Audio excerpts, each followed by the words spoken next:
ओम नमः सदेभ्यः। ओम नमः सदेभ्यः। ओम नमः सदेभ्यः।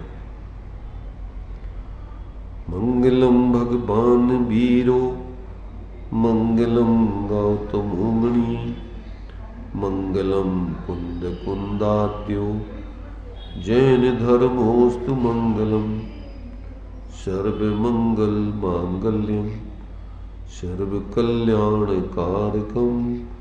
प्रधानं सर्वधर्माणां जैनं जयतु शासनं जैनं जयतु शासनं देहक्षता जैनी दशा वर्ते देहाती ते ज्ञानीना चरणिमा बंधन हो अगड़ी ते ज्ञानीना चरणिमा बंधन हो अगड़ी।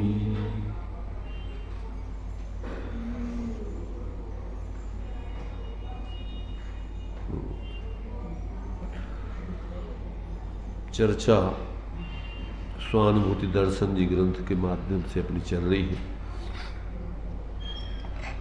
प्रश्न और समाधान यहाँ पर लिए हुए हैं। 634 नंबर तक के प्रश्नों की चर्चा यहाँ हो चुकी है। 635 नंबर का प्रश्न चलेगा। 635 नंबर का प्रश्न है,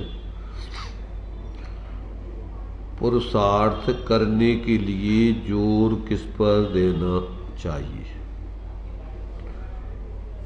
ये यहाँ पर प्रश्न है। पुरुषार्थ करने के लिए जोर किस पर देना है? इतना ही छोटा प्रश्न है। तो इसमें अपने लिए जो समाधान दिया है उसको अपन पढ़ते हैं, परंतु अपन को पहले तो पुरुषार्थ क्या है और फिर जोर क्या कहलाता है और फिर किस पर देना है, तो अपन को इस समझ में आना चाहिए कि पुरुषार्थ माने क्या। क्यों नहीं होता? यहाँ पर अपने लिए पुरुषार्थ का अर्थ क्या होता है और यहाँ पर जोर क्या कहलाता है और फिर किस पर देना चाहिए, ये बात यहाँ पर पूछी गई है। तो पुरुषार्थ आत्मा का वीर्य, ताकत कहाँ लगाना चाहिए? आत्मा की सामर्थ्य कहाँ लगना चाहिए? देखो, जीव पुरुषार्थ के बिना रहता नहीं है। पुरुषार्थ तो जीव का निरंतर चलता ही रहता है। जहाँ जीव की रुचि होती है वहाँ उसका पुरुषार्थ, वहाँ उसका प्रयत्न, वहाँ उसकी ताकत लगती है। अब चूंकि अज्ञान दशा में, मिथ्यात्व दशा में जीवों को ये जो अनादिकाल से उसके लिए पर्याय प्राप्त होती है, असमान जाति द्रव्य पर्याय, उसको ही वो अपना स्वरूप जानता है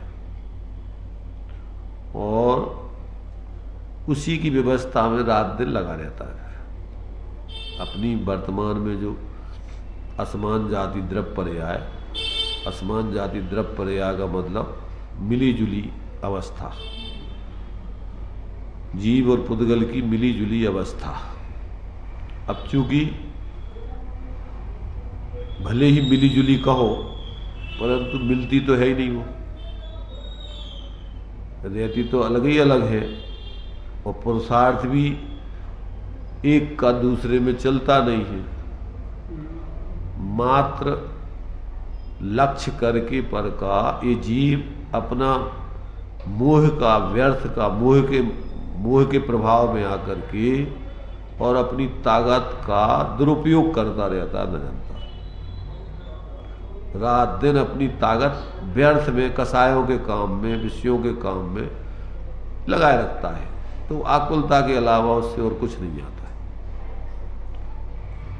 जो अपन पढ़ते हैं कि जीव दिन रात प्रयत्न करता है, सुख प्राप्ति हेतु प्रयत्न करता है। कोई जीव ऐसा नहीं है जो सुखी होने के लिए प्रयत्न नहीं कर रहा हो, परंतु होता क्या है, सुख प्राप्ति हेतु प्रयत्न करता, सुख जाता दूर। क्यों? क्योंकि जहाँ सुख है नहीं, जिसमें सुख है नहीं आत्मा का, वहाँ सुख को खोजता है, वहाँ प्रयत्न करता है। इसलिए एकमात्र अपने स्वरूप से, चूंकि सुख, अपना सुख, आत्मा का सुख आत्मा में है, अब वो आत्मा में तो स्वभाव अपने सुख को ढूंढता नहीं है, वो तो बाहर में, संयोगों में, भोगों में, इनमें ढूंढता है।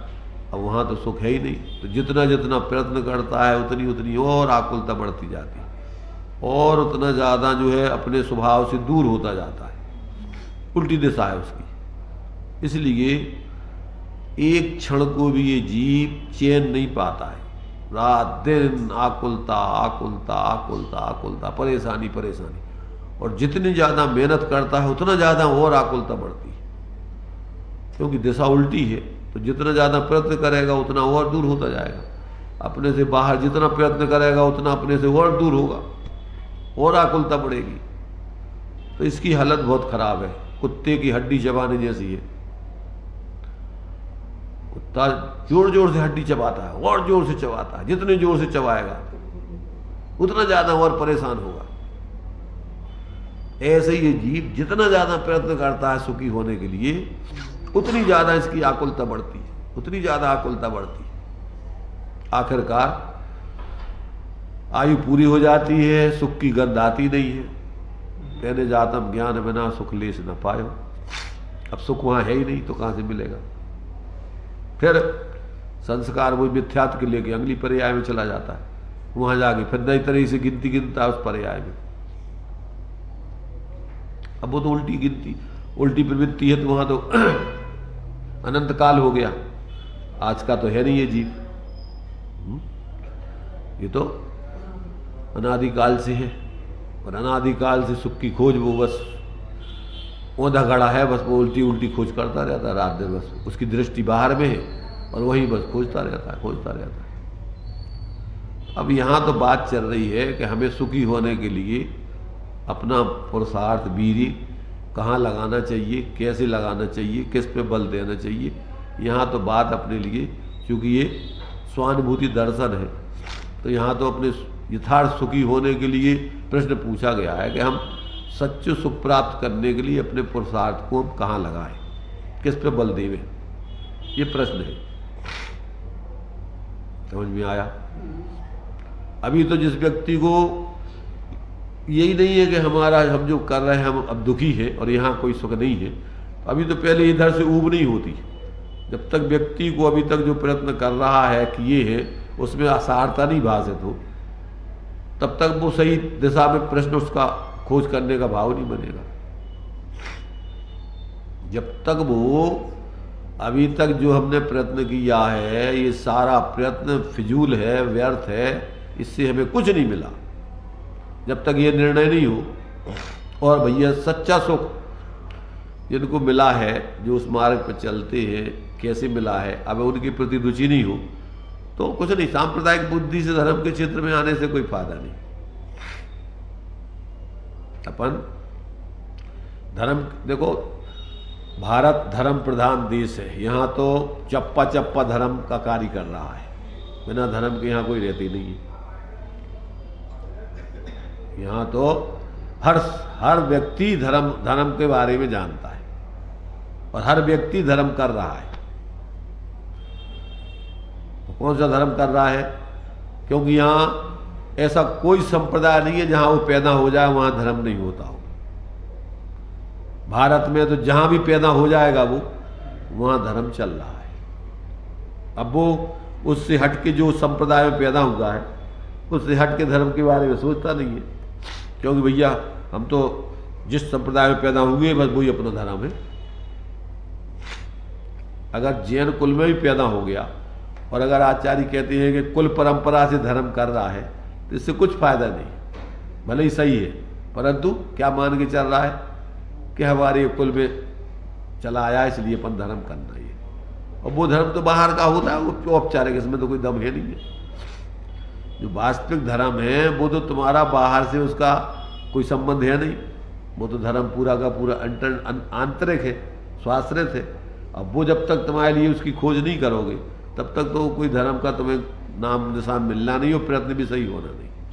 तो यहाँ जो प्रश्न है यहाँ तो वो सच्चे पुरुषार्थ करने के बारे में प्रश्न है। और जिन लोगों को अभी ये लगता है कि भैया ठीक है जो तो अपन मैंने सुन लो पर काम अपने जो चल रहे हैं पूरी ताकत पूरा रस वही है, तो इससे कोई फायदा नहीं होगा। अगर हम जो कर रहे हैं वो तो हमारी मजबूरी है, औपचारिकता है, कर्म भूमि में अपन को एक पेट भरने की व्यवस्था है सब, उसमें अगर अपन को ऐसी औपचारिकता का भाव नहीं आवे और इसमें आपको पारमार्थिक दृष्टि का भाव नहीं आवे तो अभी आपका प्रयत्न यहाँ लगेगा ही नहीं। जात्यंतर पुरुषार्थ होने का काम ही नहीं है। रूढ़ी वाला औपचारिकता वाला धर्म यहाँ है ही नहीं। यहाँ तो पार्ट टाइम वाले धर्म की चर्चा ही नहीं है। यहाँ तो पूरे फुल टाइम आपको इसकी आराधना करने का काम है। क्यों कि आत्मा को सुखी होना है, आत्मा सदा रहता है तो उसका प्रयत्न भी सदा होने चाहिए। क्या कहा? सदा सुखी होना एक थोड़े समय के लिए होना कि हमेशा के लिए? हमेशा के लिए, तो उसका प्रयत्न भी हमेशा के लिए होना चाहिए। तो ऐसा जो मोक्ष मार्ग है वो मोक्ष मार्ग यहाँ पर अपने पार्ट टाइम वाला नहीं है। इसलिए ये अपन को यहाँ जो बात चलती है वो बात फुल टाइम धर्म आराधना करने की, जागृत होकर जीने की है। तो जो प्रश्न है उसी से संबंधित है कि भाई हमारे लिए कहाँ अपनी ताकत कहाँ लगाना चाहिए, हमारा पुरुषार्थ कहाँ लगे, कहाँ हम जोर देवें, किस पे हमारी ताकत लगाएं, ये प्रश्न है। अब इसका समाधान जो दिया है उसको अपन पहले पढ़ते हैं, इसके बाद फिर उसके बारे में विचार करेंगे। पढ़िए छोटी जोर से।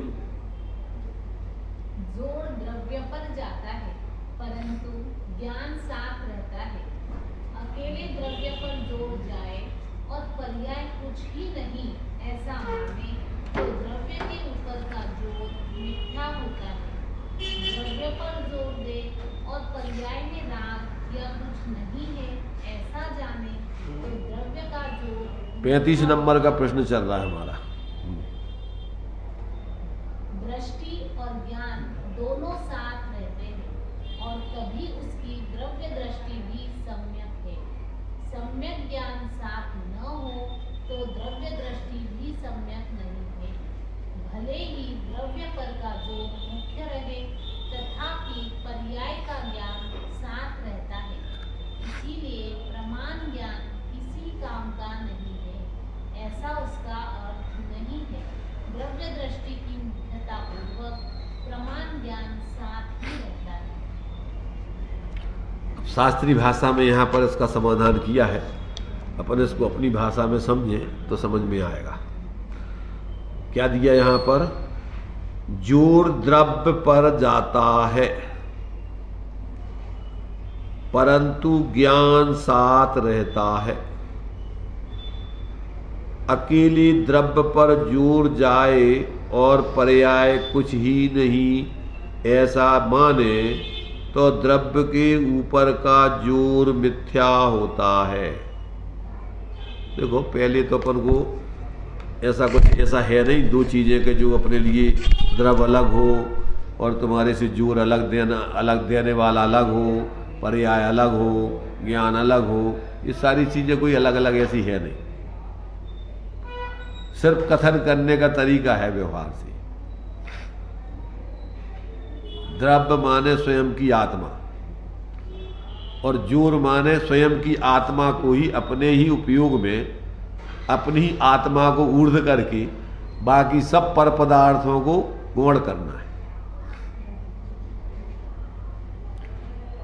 हमारी आत्मा को, हमारी आत्मा के अलावा और कुछ भी कहीं कुछ नहीं है। यहां जो अपन छह ढाला में पढ़ते ना कि पर द्रव्यंते भिन्न आप में रुचि सम्यक्त भला, आप रूप को जान पनोसु सम्यक ज्ञान कला, और आप रूप में लीन रहे फिर सम्यक चारस हुई। तो ये यहाँ पर जो अपन आप कह रहे हो, द्रव्य कह रहे हो, पर्याय कह रहे, ज्ञान कह रहे, दृष्टि कह रहे, अब इसमें बहुत भ्रमित हो जाते लोग।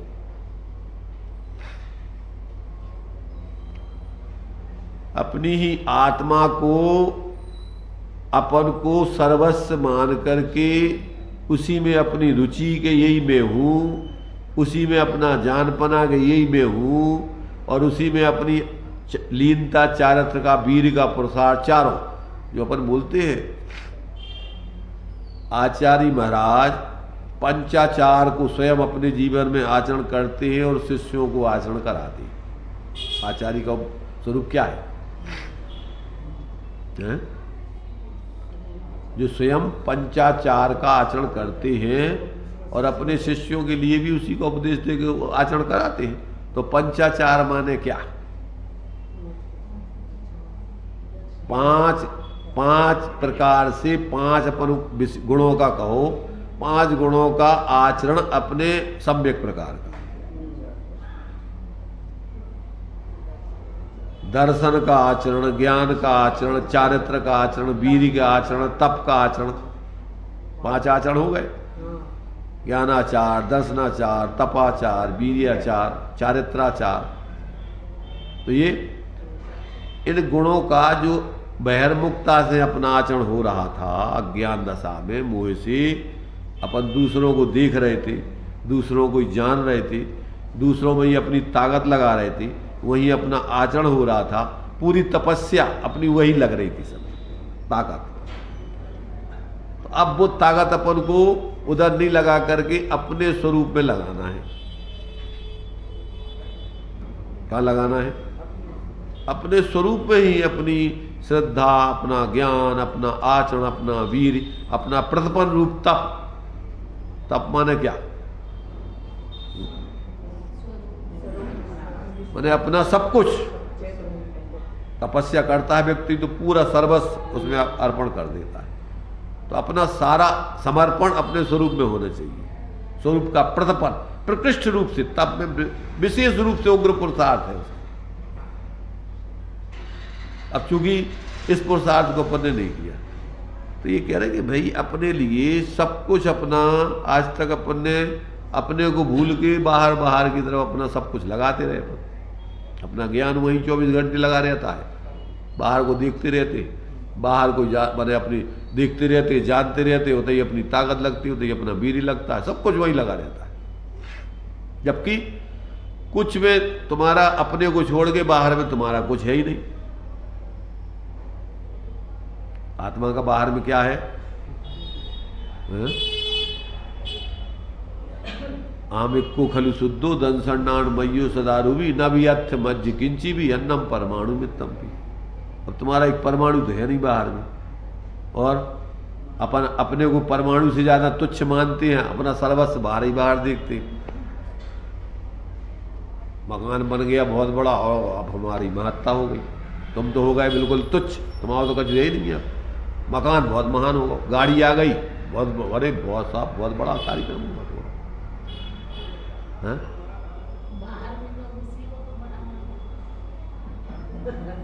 किसी को किसको मानते बाहर में लोग? मकान को बड़ा मानते।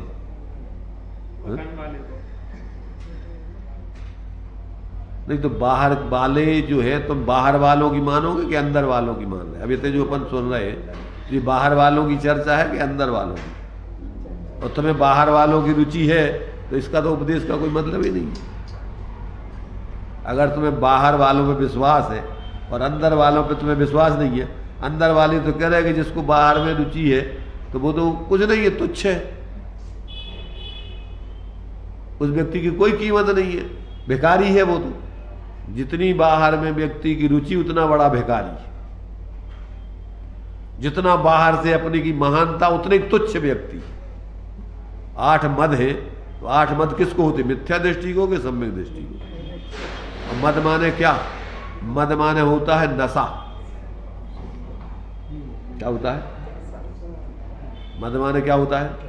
तो तुम राजेश तुम इतने बैठ जाओ, नीचे आओ भाई, अपनी इतने इतने चल। क्या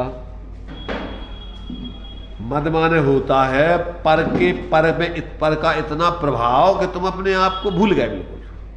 जैसे शराब पी लेता व्यक्ति, तो जितनी तेज शराब पी ले वो उतना बिल्कुल अपने को भूल जाता, तो शराब के नशे में डूलता है वो। ऐसे ही बाहर में जितना ज्यादा आकर्षण उतना ज्यादा वो तुच्छ व्यक्ति हो गया। बाहर से जो थोड़ा धूल मिट्टी के जो है ये पहन लेता ना गहने में, तो कॉलर के बाहर निकाल लेता थोड़ी।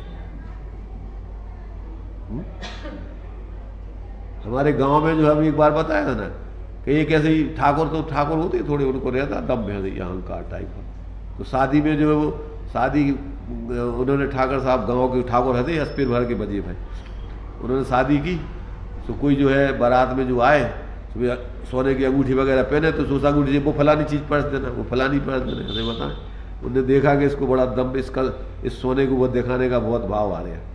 तो उसने उनके यहाँ सैकड़ों गाय भैंसे और भैंसे पड़ेरू थे, उन सारे पड़ेरुओं को बड़े बड़े सोने के करधोना और बड़े बड़े हार डाल करके और पूरे के पूरे उसे वहीं से निकलवाए कि तू जो बता रहा है जी हमारे यहाँ जानवर पहनते हैं, हैं? तुझे इसकी महिमा आ रही तुझे। इसलिए कांजी स्वामी बोलते थे धूलिया सेठ। क्या बोलते थे? क्या मतलब? अरे धूल में तुझे सेठपना दिख रहा है? धूल की तुझे महिमा आ रही है, तुझे अपने चैतन्य चमत्कार की महिमा नहीं आ रही स्वरूप की। तो जब तक व्यक्ति को अंदर की महिमा नहीं आती है तब तक तो उसकी अपात्रता बहुत है। धर्म की अभी उसके अंदर बुद्धि अभी धर्म की है ही नहीं। जिसको बाहर से महिमा आती हो, काय की संयोगों की, भोगों की, शरीर आदि की, पदों की, तो उसकी तो समझ लेना कि बुद्धि का दिवाला निकल गया। क्या निकल गया उसका बुद्धि का दिवाला। क्योंकि ये तो मदों में आता ना मद, और नशा वाले व्यक्ति को तो कोई बात समझ में आ ही नहीं सकत धर्म की, आ सकत। विशुद्धता में देश न लब्धि होती है। सबसे पहले है क्षयोपशम, दूसरी है विशुद्धि, इसके बाद देश न। अब जिसकी कसाएं उग्र हो, जिसका अहंकार पर पदार्थों में चढ़ा हो, अब उसको तो उपदेश का समझ में आ जाए। इसलिए यहां कहते भैया अगर जिसके लिए अपने स्वभाव की महिमा नहीं है और ज्ञान में उसको ये समझ में नहीं आ रहा हो कि हमारी पर्याय कहाँ जा रही है। यहाँ जो कह रहे हैं ना कि द्रव्य दृष्टि तो हो पर ज्ञान में तुम्हें पर्याय को विवेक नहीं हो गए कि हमारी पर्याय को परिणमन कहाँ हो रहा हो, तो कहते वो मिथ्या दे, उसकी अभी द्रव्य की दृष्टि सही नहीं है। देखो यहाँ कहते हैं कि अकेले द्रव्य पर जोर जाए और पर्याय कुछ ही नहीं है ऐसा माने तो द्रव्य के ऊपर का जोर मिथ्या होता है, उसकी द्रव्य दृष्टि मिथ्या है। क्यों? कि पर्याय की शुद्धि के लिए तो द्रव्य को बताया था। महिमा द्रव्य की अपन को उस पर्याय का आश्रय तो उसी का कराना, और तुम्हें पर्याय का मतलब है नहीं अकेले कोरे शुष्क ज्ञान में अपने को शुद्ध द्रव्य आत्मा अकेला मान लिया। जिसको पर्याय का विवेक नहीं हो वो व्यक्ति सच्चे अर्थों में उसकी द्रव्य दृष्टि नहीं है, आत्मदृष्टि नहीं है, उसको भी आत्मा की रुचि नहीं है। तो ऐसा कहते हैं कि उसका जो है अगर द्रव्य पर जोर मिथ्या माना जाएगा अगर उसको पर्याय का विवेक नहीं है। द्रव्य पर जोर दे और पर्याय में राग या कुछ नहीं है ऐसा जाने तो द्रव्य का जोर मिथ्या होता है। अगर हमारी परिणति कहाँ ढल रही है किस में रस ले रही है, अगर ऐसा विवेक नहीं है और कहे कि हमें तो भैया आत्मा की बहुत महिमा है, द्रव्य दृष्टि, तो कहते ये मिथ्या दृष्टि है, शुष्क ज्ञानी है। क्यों कि जिसके जीवन में स्वरूप की दृष्टि होती है, महिमा आती है, तो उसकी पर्याय में वैराग्य होता ही होता है। सम्यक दृष्टर भवती नियतम ज्ञान वैराग्य शक्ति। क्या होती है उसके जीवन में? ज्ञान के संगे पर पदार्थों का आकर्षण उसके अंदर नहीं होता है, उसके जीवन में पर का आकर्षण क्षीण पड़ता है। और अगर नहीं है तो उसकी द्रव्य दृष्टि सही नहीं मानी जाएगी, उसका ज्ञान सम्यक नहीं है, उसका ज्ञान मिथ्या है, उसकी दृष्टि मिथ्या है। जैसे द्रव्य पर जोर है और राग नहीं है या कुछ नहीं है, तो बिना पर्याय के कैसे रहेगा कि राग नहीं है या कुछ नहीं है, ऐसा वो जाने। हमें क्या पता, तुम बताओ कैसे रहेगा? पर्याय नहीं तो वो अपन जानेंगे कि भाई द्रव्य पे। अरे जान रहे तुम ज्ञान में, और तुम्हारी चारित्र को कहाँ जा रहा है, परिणति कहाँ घूम रही है, किस में रस ले रही है, इको विवेक नहीं है। तुमने ज्ञान में जान लो, शुष्क ज्ञान में, कि हम आत्मा यहाँ हैं, और आत्मा तो ज्ञाता दृष्टा है, ये राग तो आश्रव भाव है, हमाओ है ही नहीं है। द्रव्य दृष्टि वाली अगर मिथ्या दृष्टि है तो क्या मानत कि जो तो परे आया है, आश्रव भाव आए, हमाओ तो जो है ही नहीं है। हम तुम्हारे द्रव्य जीव द्रव्य जो का होगा, जो होगा मिथ्या दृष्टि।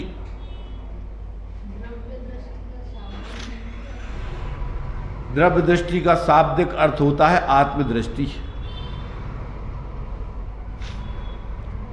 द्रव्य की आत्मा की रुचि, उसका नाम है द्रव्य दृष्टि, और आत्मा की रुचि है।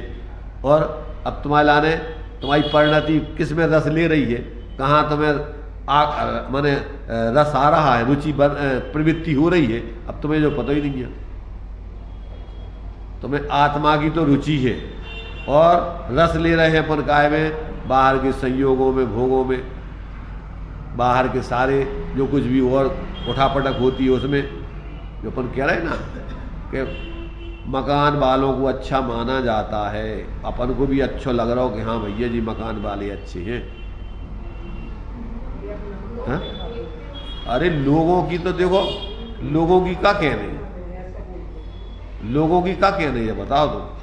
लोगों का तो ऐसे ही कहना है, लोग तो ऐसे अनादिकाल से किसकी महिमा कर रहे हैं। अगर स्वरूप की महिमा आ जाए तो क्या हुई है उनको, जिसको स्वरूप की महिमा आ जाए तो उनको क्या हुई है बताओ, क्या होगा उनका? उनकी जीवन में बीतरागता प्रकट होगी, उनके जीवन में राग की महिमा नहीं होगी, उनके जीवन में स्वभाव की महिमा से बीतरागता आएगी। और बीतरागता माने अतीन्द्रिय आनंद उनके जीवन में प्रकट होगा। आत्मा की अनुभूति वालों को ज्ञान आनंद सुधारस होंगे। जब आत्मा का अनुभव होता है तो संगे आनंद आत्मा का प्रकट होता है, अकेलो ज्ञान नहीं होता संगे। तो ये जब तक व्यक्ति को अंदर में स्वरूप की महिमा आवे और परिणति में उसकी स्वरूप की तरफ ढलान होकर के वैराग्य प्रकट माने कसायों के अभाव पूर्वक का आत्मा की स्थिरता नहीं बने, अतीन्द्रिय आनंद नहीं आवे और बाहर के आश्रव आदि दुख रूप नहीं लगे, सम्यक दृष्टि का लक्षण दिया ना। क्या लगते उसको? आश्रव दुख कार घडीरी, बुद्धिबंत तेने निर्वीरी। ज्ञानी जीव तो आश्रमों को दुख रूप जानता है और सामान्य नहीं, दुख रूप घनेरी, भयंकर दुख रूप। नहीं से दुखी है जीव, कैसे दुखी है? राग आग दहे सदा ताते समामृत से ये चिर भजे विषय कसाय, अब तो त्याग निज पद बेये, कहाँ रचो पर पद में न तेरो पद यह, क्यों दुख सहे अब दौल हो सुखी स्वपद रच, दाव मत चूको अवे। क्या नहीं करो, ये अवसर मिला है, अब अपन को इस अवसर को चूकना नहीं चाहिए। तो जिसको आत्महित करना है वो तो अपना एक एक समय का उपयोग का सदुपयोग करता है, दुरुपयोग नहीं करता। वो क्या करता है? वो सदुपयोग के दुरुपयोग, दुरुपयोग और सदुपयोग क्या कहलाता है? जो अपनी आत्मा से दूर समय जावे सो दुरुपयोग, और अपनी आत्मा में लगे तो सदुपयोग। हमारी परिणति, हमारा ज्ञान, हमारा प्रयत्न, वीर्य जो अपने स्वरूप को छोड़ के बाहर की तरफ अपन जितना जितना लगाएंगे, समझ लेना कि अपने जीवन का दुरुपयोग कर रहे हैं। क्योंकि वो तो तुम्हारी आत्मा के हित में कुछ है ही नहीं। मजबूरी में करना पड़े तो उसके लिए क्या लगने चाहिए कि भैया अब इतना अपने लाना जबरदस्ती, ये कार्य भी इस भूमिका में अपन अभी उतना अपने में नहीं टिक पा रहे, तो भैया अब चलो इस शरीर की व्यवस्था बना करके और अपन अपने आत्मा का हित करेंगे, अपना उपयोग चूंकि इसमें ज्यादा नहीं लगे। भोजन वगैरह अपन को शरीर को देना पड़े तो काय के लिए? ले तप बढ़ावन हेतु नहीं तन पोषते तज रसन। शरीर को पोषने के लाने भोजन नहीं करता है साधक। रसों को सेवन अपने कसाय पोषण के लिए नहीं करता है। एकमात्र आत्म आराधना के लक्ष्य से शरीर स्वस्थ रहे ताकि हम अपने स्वरूप आराधना कर सकें। ले तप बढ़ावन हेतु, तप बढ़ावन जानते ना, स्वरूप प्रतपन के हेतु विशेष हमारी स्वरूप आराधना में हमारी ताकत लगे, इसके लिए हम इस शरीर को स्वस्थ रखना चाह रहे हैं। और कोई उद्देश्य नहीं है उसका, कैसे हम बढ़िया लोगों में अच्छे बढ़िया दिखें, अच्छे सुंदर दिखें लोगों में बढ़िया, इसके लिए नहीं भोजन दे रहा वो शरीर को। भाई ये शरीर की अच्छाई बुराई तो तुम्हारी कल्पना है, वो तो जानते नहीं है शरीर। भाई शरीर सुंदर है क्या सुंदर है, ये तो तुम्हारी कल्पना है। शरीर सुंदर सुंदर हो बताओ? भाई शरीर तो सप्त धातु हाड़ मास पुद्गल को पिंड है, अब का सुंदर हो का सुंदर, सुंदर सुंदरता क्या है? कल्पना तुम्हारी। अच्छा सुंदर असुंदर की परिभाषा बताओ। सुंदर कैसे कहते? कैसी नाक होने चाहिए, कैसा मुंह होना चाहिए, लंबो चौड़ो गोला, और कैसे उसकी सब चीजें होने चाहिए, वो सुंदर कहलाएगा। सुंदर की परिभाषा क्या है?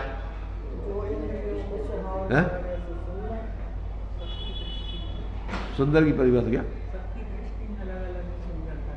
सबकी दृष्टि में सुंदर। तुम्हारी दृष्टि में बताओ तुम। चलो दूसरी सबकी दृष्टि छोड़ो, तुम्हारी दृष्टि में सुंदरता कैसे कहती है? जो दृष्टि अपनी ओर जाए पर की ओर नहीं जाए वो सबसे। जो दृष्टि अपनी ओर जाए पर की ओर नहीं जाए तो वो तो आत्मा की सुंदरता है। शरीर की सुंदरता पूछ रहे हैं, तो शरीर की सुंदरता का ऐसे जो इंद्रियों को सुहावना लगे हैं? जो इंद्रियों को सुहावना लगे। सुहावना नहीं पूछ रहे हम जी पूछ रहे हैं कि शरीर की सुंदरता किसे कहते हैं? जिस शरीर से आत्माराधना का कार्य किया जाए वो शरीर की सुंदरता है।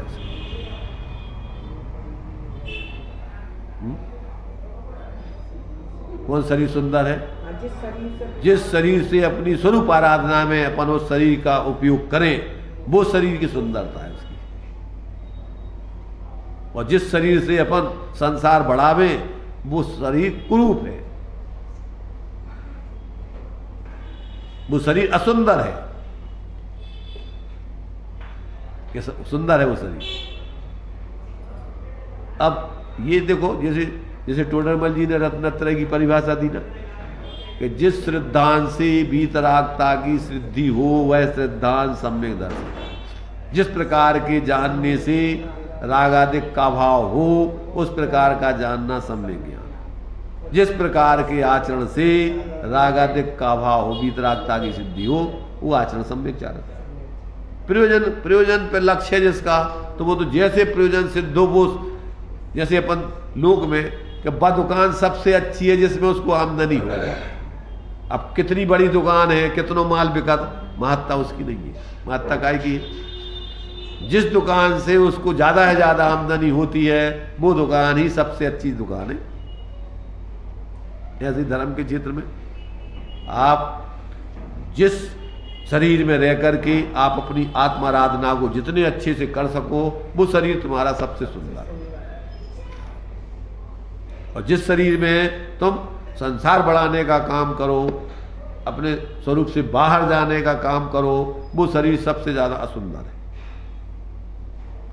उसने तुम्हारी आत्मा का अकल्याण करने में कारण बना, वो निमित्त बना, तो वो अच्छा नहीं है वो शरीर। तो ये जो है यहाँ इस प्रश्न के उत्तर में इन्होंने जो दिया है कि अकेले द्रव्य पर जोर जाए और पर्याय कुछ ही नहीं ऐसा माने तो द्रव्य के ऊपर का जोर मिथ्या होता है।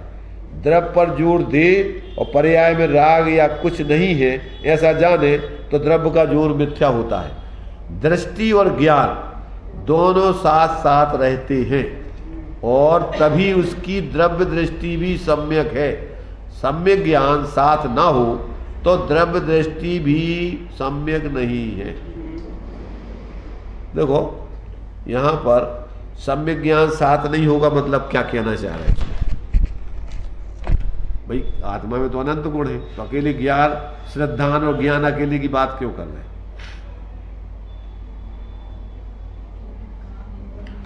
देखो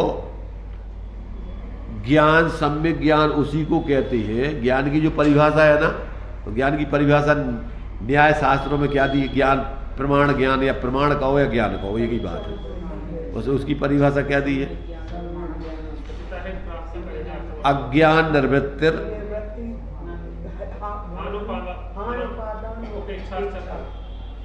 अपन को भाव भाषण करते हुए उसका पढ़ने चाहिए। देखो सबसे प्रत्यक्ष फल तो उसका साक्षात फल तो है अज्ञान निर्वृत्तिर।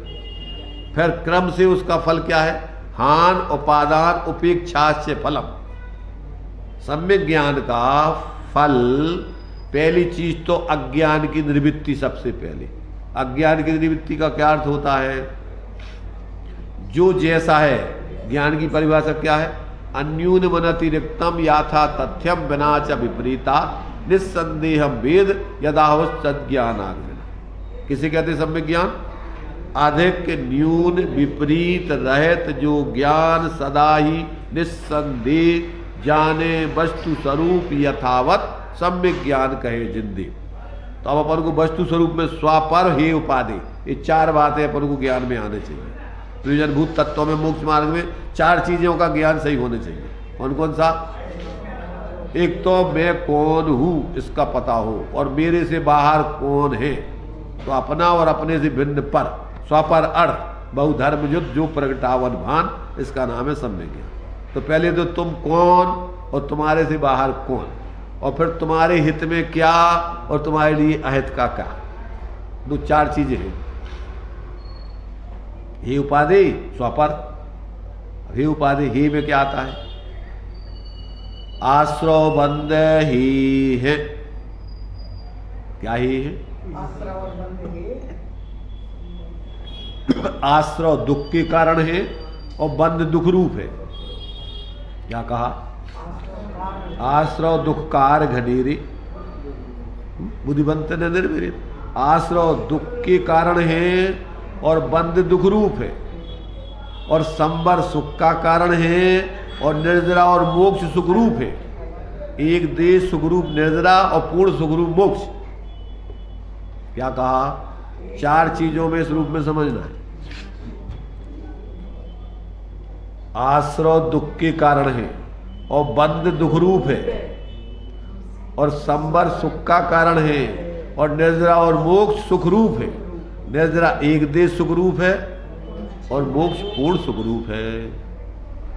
अब ये अपन को समझ में आ जाए, जो अपन पढ़ते हैं आत्म को है सुख सो सुख आकुलता विन कहिए, और आकुलता शिव माही ना ताते शिव मग लाग्यो चाहिए।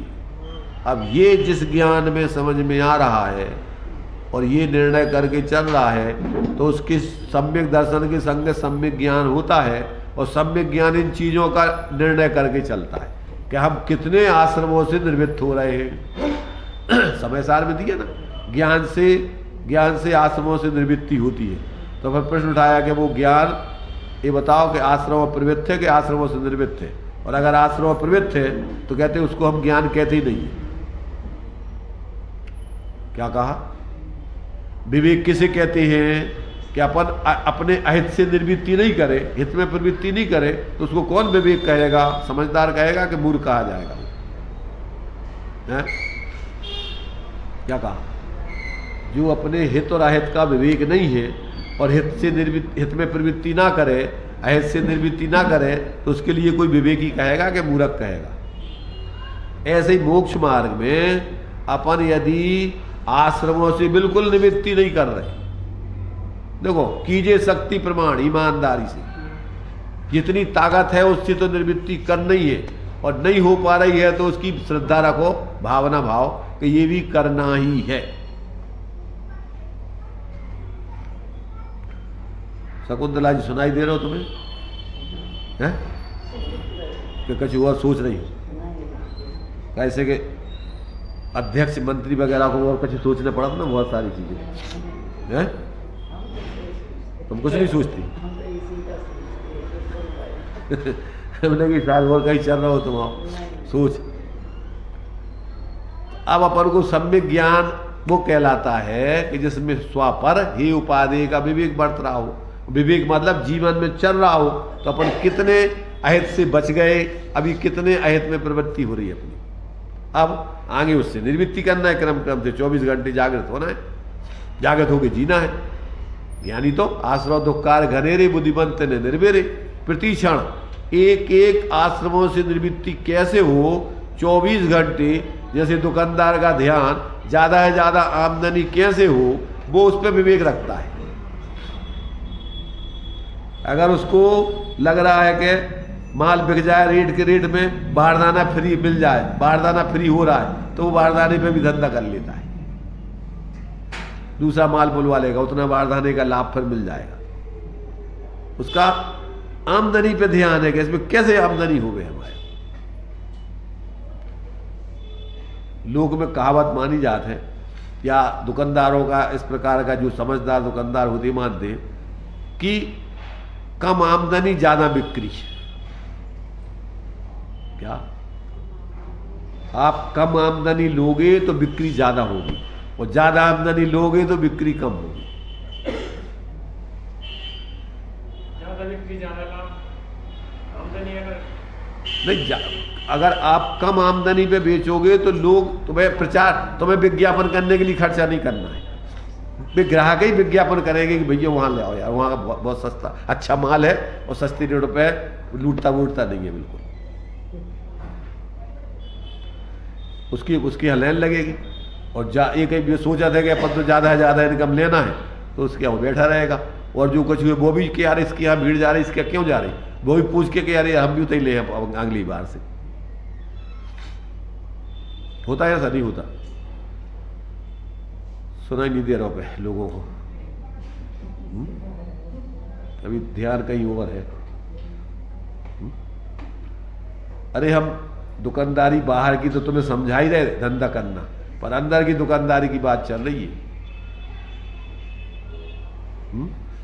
आप प्रति समय जागृत होके जिए, इकट्ठे मोक्ष जाने की जगह अपन थोड़ा थोड़ा मोक्ष मार्ग की तरफ कदम बढ़ाते जाओ, धीरे धीरे एक एक आश्रमों से निर्मित होते जाओ, आपको इकट्ठे आकुलता नहीं होगी। फिर कितने कितने अपन निर्मित हो सक रहे हैं विकल्पों से, उतना उतना विकल्पों से निर्मित होते जाओ, एक एक चीज छोटी छोटी। एक दृष्टांत हमने पढ़ा था, चंद्रगुप्त और चाणक्य का ही। जब ये इनका झगड़ा चलता रहता था, चंद्रगुप्त का हुड़ वंशों से आपस में युद्ध चलता रहता था, तो क्या है कि जब जिसकी सेना या ताकत मजबूत हो जाती तो पहले राजा एक दूसरे पे आक्रमण करके उसको अपने अधिकार में कर लेते थे। अब क्या है कि एकाएक जो है चंद्रगुप्त के राज्य पर पड़ोसी राजा ने आक्रमण कर दिया। अब इनको जो है कभी कभी भाग जाना पड़ता, गुप्त रह करके फिर रहना पड़ता है, तो छोड़ करके ये अपना राज्य को गुप्त रह करके चले गए, निकल गए। अब क्या हुआ कि ये चाणक्य और ये चंद्रगुप्त गुप्त भेष में घूम रहे थे। एक गांव में जब वो निकल रहे थे तो एक गांव में एक बुढ़िया माँ अपने बच्चे को लहना दे रही थी। अरे छोरा, तू उस चंद्रगुप्त जैसा ही मूर्ख का मूर्ख रहा है? तो अब उसने वो अब जी तो राजा तो संबुद्धिमान होते, उसने कहा यार जी इस बच्चे को जो है ये भोजन करा रही और ये चंद्रगुप्त का दृष्टांत क्यों दे रही? कि तू भी उसी चंद्रगुप्त जैसा मूर्ख का मूर्ख रहा। अब वो जो है रुक गया, रुक करके धीरे धीरे वो वहां पहुंचा उस माँ के कि माँ क्या बात हो गई, अभी आप जो है इस बच्चे को कुछ बोल रही थी? कि हाँ बोल रहे थे। क्या बोल रही थी आप? अब ये बोल रहे थे कि ये जो है ये इसको जो ये जल गया, खीर खा, इसको खीर परसी हमने तो जल गया, तो उसमें आप बोल रही थी कुछ और दृष्टांत के। हमने हाँ बोल रहे थे कि वो चंद्रगुप्त जैसा तू भी मूर्ख का मूर्ख रहा। वो चंद्रगुप्त कैसा, ये बच्चा क्या, इसने क्या गलती की, वो चंद्रगुप्त ने क्या गलती की? तो उन्होंने बताया कि इस बच्चे ने, हमने इसको खीर परसी तो जो चारों तरफ ठंडी खीर हुई उधर तो धीरे धीरे खाई नहीं इसने, और सीधे बीच में से उठा के खाने लगा, अब जल गया, अब रो रहा। ऐसे ही इस चंद्रगुप्त का, वो चंद्रगुप्त ने छोटे छोटे राजाओं को तो अपने बस में किया नहीं पहले, और फिर सीधे की सीधे उस पर बड़े बड़े राजा पे चढ़ाई कर दी। अब कई बार हार गया, भागता फिर रहा होगा, कहाँ गया पता नहीं।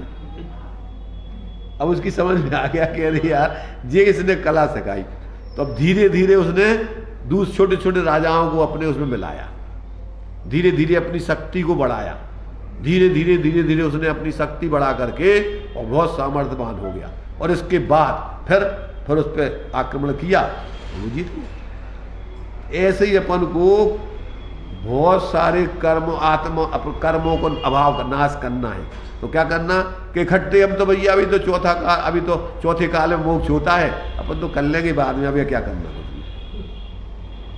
है?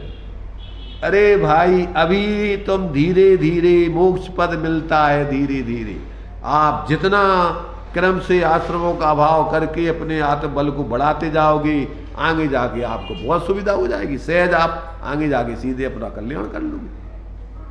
इसलिए अभी आप ये नहीं सोचो कि भैया अब तो मोक्ष होत नहीं है, इसे अपन देखें इकट्ठो करें, इकट्ठे के भरोसे नहीं रहना। जो भी करते हैं वो क्रम से, गुणस्थान प्रमाण क्रम से ही होता है। इसलिए आचार्य कहते हैं कि जितना हो सकता है विकल्पों से बचने के लिए, आश्रयों से बचने के लिए अपन को 11 प्रतिमाएं श्रावक की बताइए। काय के लिए बताई कि जितना कम से कम आप बाहर से निवृत्ति कर सकते हो करते जाइए, अपने सहज स्वरूप की नजदीकता बढ़ाते जाइए, धीरे धीरे आपको बहुत आत्मबल आ जाएगा। ये नहीं बैठे रहो इकट्ठे का, हम तो जब इकट्ठे ही देखेंगे अब चौथे काल में, इकट्ठे वाला फिर कभी नहीं कर सकता है। जो क्रम से अपन ने पढ़ी ना, बच्चों की स्कूलों में पढ़ी होगी, तो वो खरगोश और कछुए की दौड़। खरगोश ने सोचा करे हम तो ये कछुआ कहाँ लगता हमारे सामने, हम तो मिनटों में दौड़ लगा के सीधे पहुंच जाएंगे, तो अभी थोड़ा बैठ लो, थोड़ा विश्राम कर लो पेड़ के नीचे, अपने आराम से विश्राम करने लगा, और वो तो सो गया। और वो कछुआ धीरे धीरे चलते और वो पहुंच गया और ये रह गया बीच में। इसलिए मोक्ष मार्ग में साधक व्यक्ति जहां खड़ा है वहां से वो अपने कदम धीरे धीरे बढ़ाता जाता है, और धीरे धीरे उसका आत्मबल बढ़ता जाता है, उसकी सामर्थ्य बढ़ती जाती है, और एक दिन उसको धीरे धीरे पूर्ण अपना सामर्थ्य बढ़ा के, परावलंबन छोड़ के पूर्ण स्वावलंबन धारण करके अपने अतीन्द्रिय आनंद को पूर्ण प्रकट करके सुखी होता है। तो ये जो दृष्टि और ज्ञान में आपके प्रति क्षण कितना हम आश्रमों से जीवन में, हम अभी कितना समय हो गया, हमारे जीवन में कितना परिवर्तन आया। स्कूलों में अपन देखते हैं क्रम से अपन एक क्लास बढ़ने के लिए साल भर तैयारी करके आगे बढ़ते, और यहाँ अगर अपन नहीं करें तो क्या मतलब है? जिंदगी भर अपन सोचे और अपन देखो तो जिंदगी भर में का भाव तो कछु नहीं। रात्रिकाल श्राप का चार्ज भी देखो, 50 वर्ष हो गए स्वाध्याय करते करते, और जीवन में रंच मात्र अंतर नहीं आया। इसका मतलब क्या हुआ? क्या? तुम्हारी बुद्धि खराब है, तुम्हारा जीवन विपरीत दिशा में चलता रहा, अन्याय अनीति अभक्ष का सेवन करते रहे, इसलिए तुम्हारी बुद्धि ने सही निर्णय नहीं दिया तुम्हें। बड़ा तब किसको देखना? मकान वालों को देखना, दुकान वालों को देखना, के अंदर वालों को देखना। तो देखो अंत में अपन इसकी बात और पढ़ लेना उसकी दृष्टि भी सम्यक, किसकी दृष्टि और ज्ञान दोनों साथ साथ रहते हैं, तभी उसकी दृष्टि भी सम्यक और सम्यक, हाँ सम्यक है ऐसा माने। सम्यक ज्ञान साथ ना हो तो दृष्टि, द्रव्य दृष्टि भी सम्यक नहीं है। भले ही द्रव्य पर जोर मुख रहे तो भी पर्याय का साथ में ज्ञान साथ रहता है। इसलिए प्रमाण ज्ञान किसी काम का नहीं है, ऐसा उसका अर्थ नहीं है।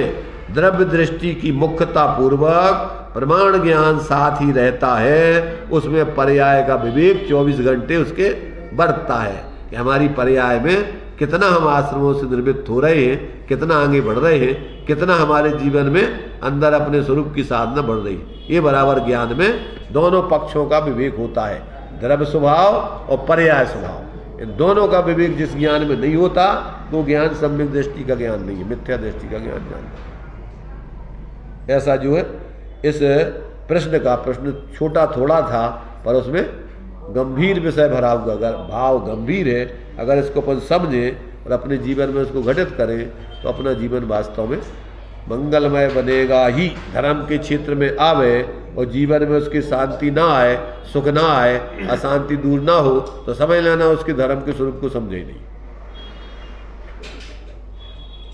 उपदेश सुनने वाला, स्वाध्याय करने वाला एकदम संत ना बन पाए, परंतु तत्व निर्णय पूर्वक आंशिक साधना करती हुई संतोष वृत्ति जीवन में उसकी अवश्य आ जाती, तृष्णा वृत्ति नहीं रहती क्या भैया और हो जाए और, अरे कितना हो जाए, क्या हो जाए, काय को हो जाए, तनक सा जीवन है और हम संभालते संभालते भी जिंदगी बर्बाद हो जाएगी 8 रोज ध्यान करते करते जी, और वो तो मिलना ही नहीं है, और जो कुछ है तुम्हारा घाट का जो पुण्य है वो भी चला जाएगा। तो इस प्रकार से ये अपन को इस 635 नंबर के प्रश्न का जो समाधान दिया है उसमें से कितना किसकी समझ में आया, अब ये तो प्रत्येक व्यक्ति को समझना है। जीवन में हमारे क्या चल रहा है, हमने अभी तक क्या किया है, हमने क्या खोया, क्या पाया, अब ये खुद विचार करना है। दूसरा व्यक्ति तो उसमें क्या बताएगा। शास्त्रों में तो अपने लिए सिर्फ संकेत है, उपदेश है, पर जीवन तो प्रत्येक व्यक्ति को खुद ही खुद अपने जीवन में देखना होगा। तो अभी आपका प्रश्न हो गया है, टाइम भी आपका लगभग हो चुका है,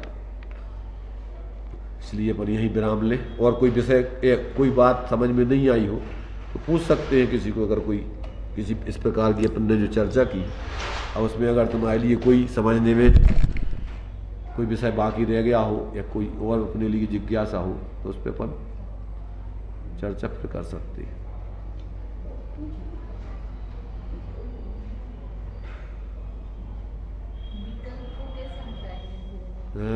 विकल्प आते हैं तो उसको कैसे हटाएं? अच्छी बात है, विकल्प आते हैं तो उनको कैसे हटाया जाए। तो पहली चीज तो अपन को विकल्प आते क्यों हैं ये सोचना पड़ेगा।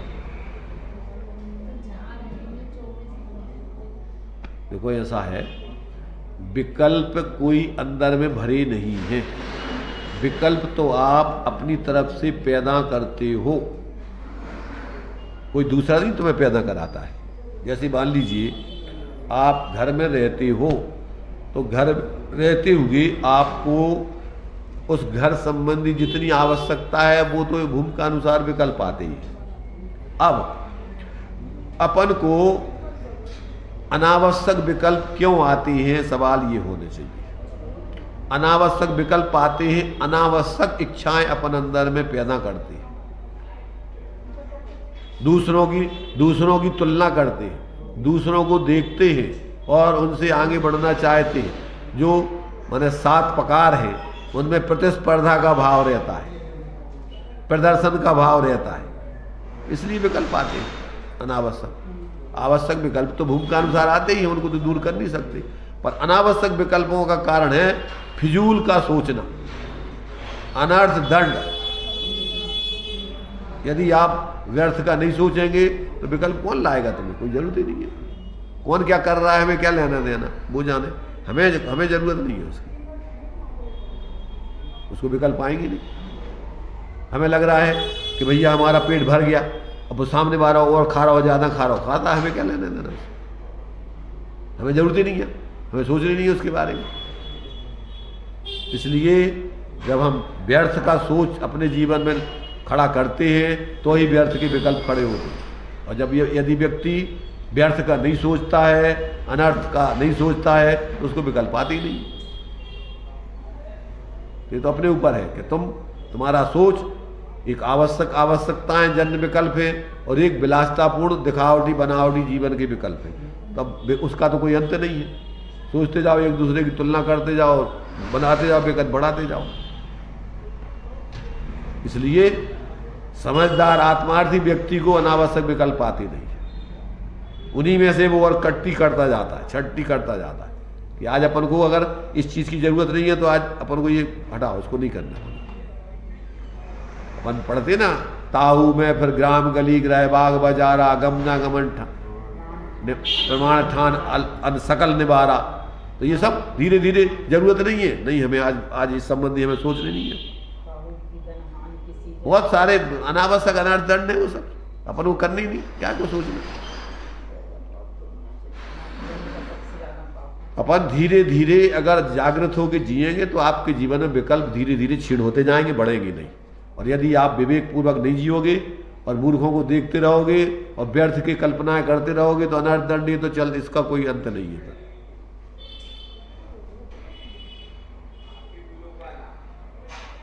चलिए, और किसी का कोई प्रश्न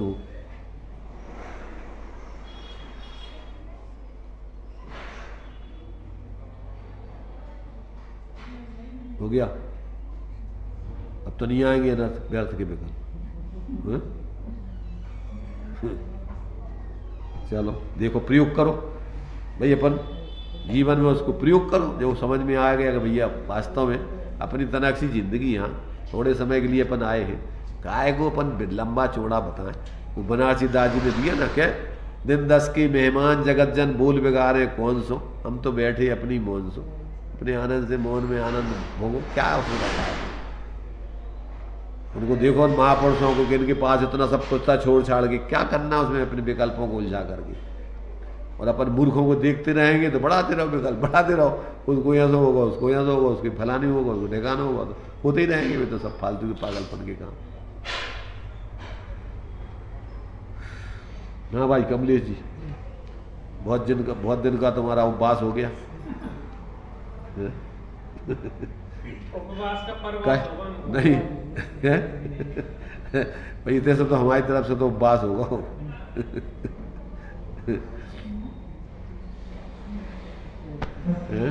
चलिए